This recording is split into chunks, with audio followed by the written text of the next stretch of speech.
Hello everyone! Olá para todos! How are you? Como é que vocês estão?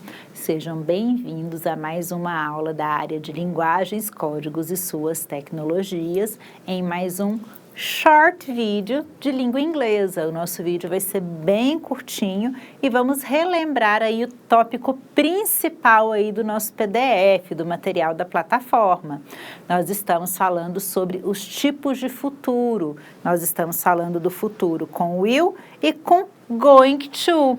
Então, vamos para o nosso primeiro slide aqui sobre o tema. Vocês já tinham visto esse conteúdo aqui no vídeo passado, no short vídeo que nós já fizemos. É um texto que tem aí no material de vocês, que é um exemplo aí de diálogo ou um summer plan, um plano para o verão. O que nós destacamos nesse summer plan? Que foi muito importante para nós last class, na aula passada. Nós destacamos a utilização da forma abreviada do will. O que é forma abreviada? Vocês viram que quando eu vou passar uma frase para o futuro no inglês, o meu verbo no inglês ele não flexiona. Eu não tenho um verbo conjugado no futuro. Eu tenho uma partícula de futuro, ou seja, uma palavra que é um verbo auxiliar que eu vou colocar na minha frase e essa frase vai ficar no futuro. A principal palavra que nós usamos para isso é o will. Essa palavrinha, quando ela aparece, a minha frase ela está no futuro.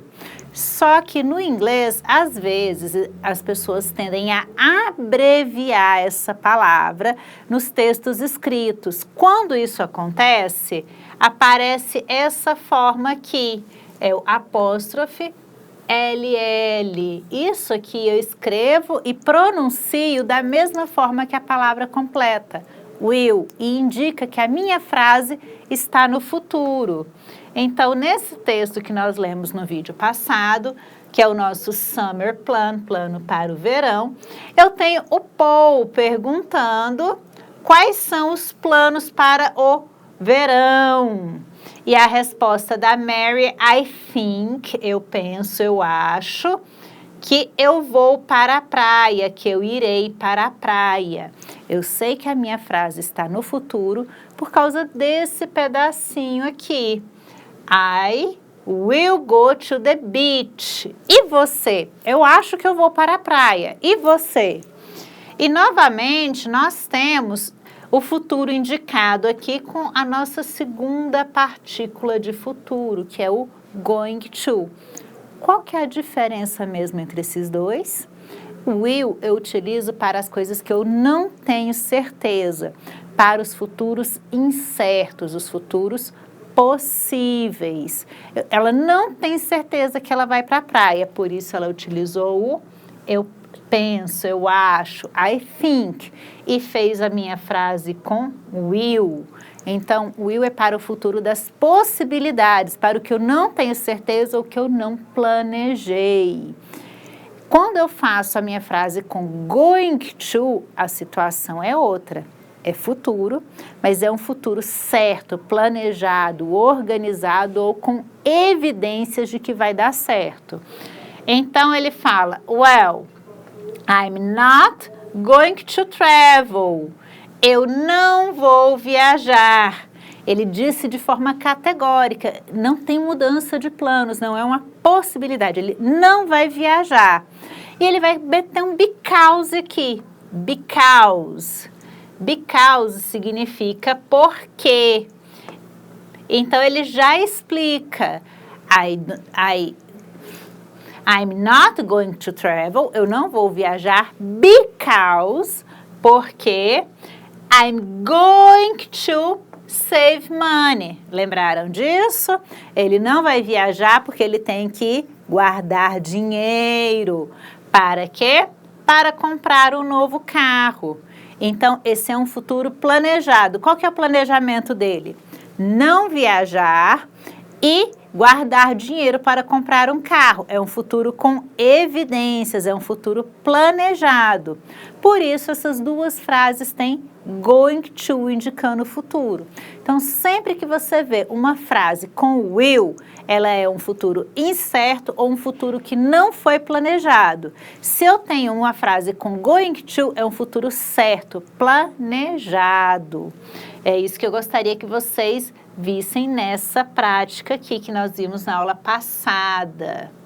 Depois nós vimos esse exemplo 2, estou trazendo de novo para reforçar aqui com vocês. No exemplo 2, eu tenho várias frases com will. Começa com firstly, que eu disse para vocês que é um indicativo de temporalidade, primeiro, segundo, terceiro, firstly, second, third, são link words, ou seja, palavras de ligação, que indicam a organização, a ordem dos fatos. Firstly, primeiramente, I will talk about a long terms ones. Então, primeiramente, eu falarei sobre o que são os long term ones, planos a longo prazo, planos incertos. Então, will eu utilizo primeiramente para long terms plans, planos a longo prazo, e planos que são incertos, que não são certeza. Por exemplo, I will graduate in physics. Eu vou graduar em física, eu quero me graduar em física. Tem um porquê aqui, because I'm a huge fan of Einstein, porque eu sou um grande fã de Einstein. Tá, é um motivo, mas é um motivo forte bastante para tornar isso uma certeza? Não, é um sonho, é um desejo, igual quando você admira muito uma determinada pessoa e fala, um dia eu serei uma atriz tão famosa quanto aquela fulana de tal da Globo. Ou um dia eu serei um jornalista como William Bonner. Isso são incertezas, são o quê? Planos a muito longo prazo e que podem não se concretizar, porque ou você amadurece, muda de ideia, escolhe outra carreira. Então, sempre que eu tenho um futuro com will, mesmo que eu tenha essa palavrinha aqui, que é o porquê, se for um plano a muito longo prazo e que, mesmo tendo uma explicação, seja uma incerteza, a minha frase é com will, é um futuro incerto, ele é um futuro provável, ele não é um plano organizado. Plano organizado, ele tem data e tem hora.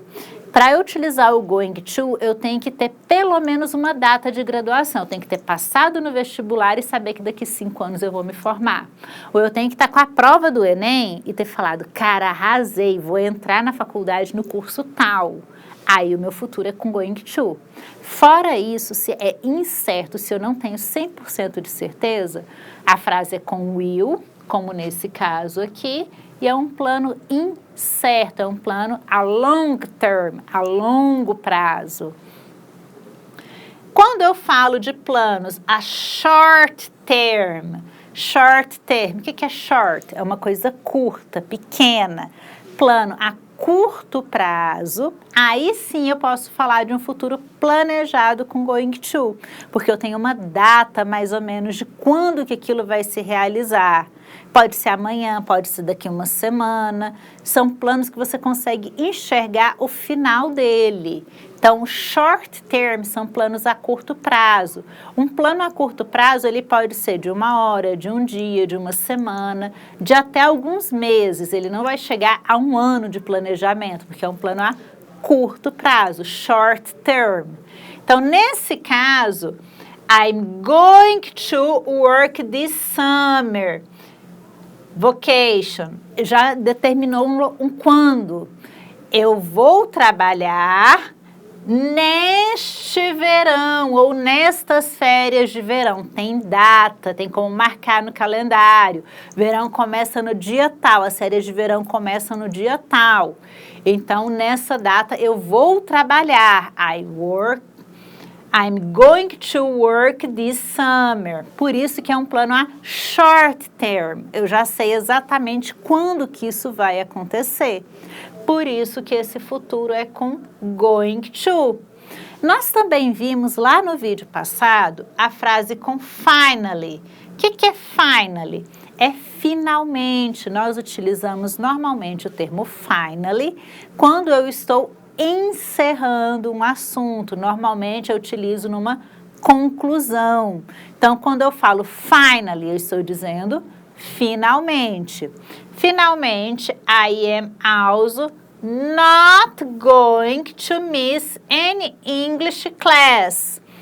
Aqui eu tenho o exemplo de frase na forma negativa com going to. Por que forma negativa? Porque eu tenho uma negação, eu tenho not. I'm also not going to miss any English class. Eu não vou perder mais nenhuma aula de inglês. Estou contando com vocês para isso, não percam. Observem que sempre que eu vou fazer uma negação com going to, o meu not, ele vem antes do going to. Deixa eu limpar aqui a tela para mostrar bem para vocês essa diferença entre o will e o going to. Eu trouxe isso aqui principalmente por causa dessa diferença.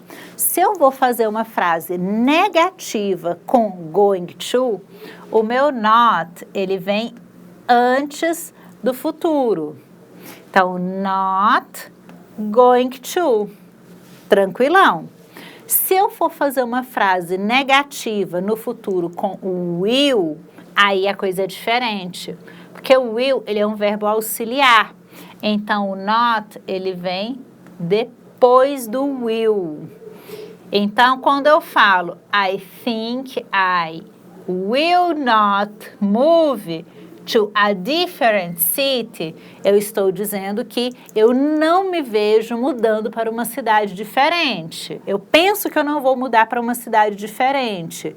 É uma frase no futuro, de um futuro incerto, mas é uma frase negativa. E o not, ele sempre vem depois do will. Quando eu faço uma negação no futuro com going to, olha só onde está o not. Ele está antes, porque o meu verbo auxiliar aqui, ele é o verbo to be. I am also not going to miss any English class. Eu não estarei, eu não vou perder mais nenhuma aula de inglês.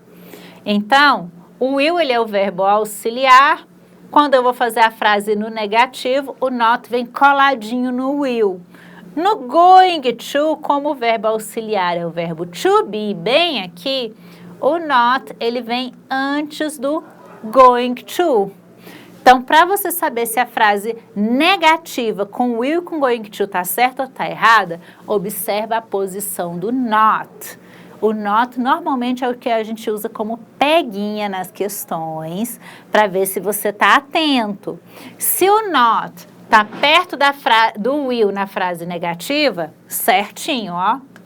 Se o not está coladinho aqui no going to, certinho. Macete para você não errar questões.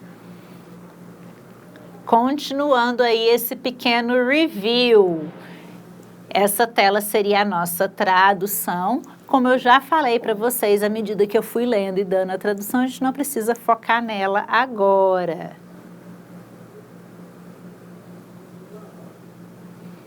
Eu tinha falado para vocês também, e eu vou reforçar agora no finalzinho. Não deixem de aproveitar os links que são disponibilizados na plataforma. Se você estiver utilizando o PDF e não o computador, anota esse link aí no seu celular, onde você tiver acesso à internet, e acessa os vídeos indicados do YouTube, porque ajudam pra caramba a gente a praticar tanto a pronúncia quanto a capacidade de ouvir em inglês. E uma coisa muito boa que eu sempre aconselho é: ouçam músicas em língua inglesa. Você tem um cantor, você tem uma cantora, você tem uma banda que você gosta em inglês, tem vários sites de música como Letras e Cifras, site de letras. É só você procurar letras tradução, lá no Tio Google Sabe Tudo, que o Google vai te dar uma série de sites que você consegue ler a sua música preferida, ver a tradução dela e ouvir o streaming. Então aproveita, se você tem algum cantor, uma cantora, uma banda que você gosta de ouvir em inglês, vai atrás das letras das músicas, que isso vai te ajudar muito a praticar. Tem alguns artistas que a gente indica mais do que outros por causa da pronúncia. Por exemplo, a Adele é muito boa para você praticar. Outro que é muito bom, que é antigo, vocês podem falar que é coisa velha, mas é muito bom para praticar inglês. Busca músicas do Frank Sinatra. A pronúncia do Frank Sinatra é excelente para a gente praticar inglês. Outra dica muito boa para a gente praticar aí por fora do material é o Neil Diamond. Ele tem também letras maravilhosas, que é muito bom da gente ouvir, a gente se acostuma mais, a linguagem dele é boa. E são músicas que elas não vão te dar problema com relação a gírias. Então, ó, dá um buscão aí, dá uma olhada nas músicas que você gosta e usa elas para praticar. Inclusive, tem muitas músicas que têm termos como esses que nós estamos trabalhando, como will, going to. Tem músicas que têm a expressão gonna, que nós falamos no vídeo passado, que é uma forma abreviada do going to, que é muito utilizado na fala do dia a dia. Por exemplo, naquela expressão, it's gonna be alright, que tem uma música famosíssima com esse refrão. It's gonna be alright. Sacou? Então, ó, procurem aí, se divirtam também com o inglês. O inglês não é só para fundir a cuca da gente, não. Tem muitas formas boas da gente estudar e da gente aprender. E é isso que eu tinha para vocês hoje, nessa pequena revisão. Thank you very much e vejo vocês no nosso próximo short vídeo.